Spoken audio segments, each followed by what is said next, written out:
Lõunas Karpaatide kohal pöörlev madalrõhkkond jääb eeloleval ööpäeval väheliikuvaks.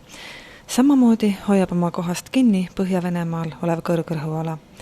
Eesti jääb nende piirile, kus püsib suviselt soe, kuid äikeseline ilm.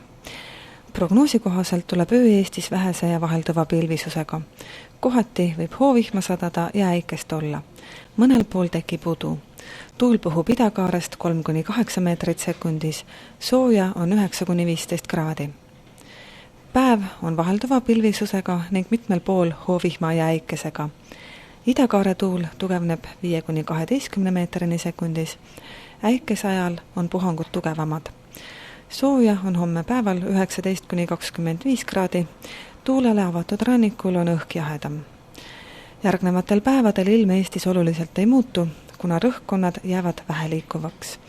Ilm püsib seega vähese ja vahelduva pilvisusega ning hoovihma ja äikese võimalus on suur eelkõige pärastlõunasel ajal.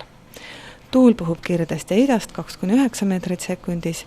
Neljapäeval ulatuvad rannikul puhangud 12 meetrini sekundis.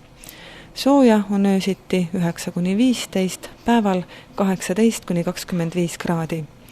Tuulele avatud rannikul tuleb arvestada päevasel ajal õige mitu pügalat madalama õhutemperatuuriga.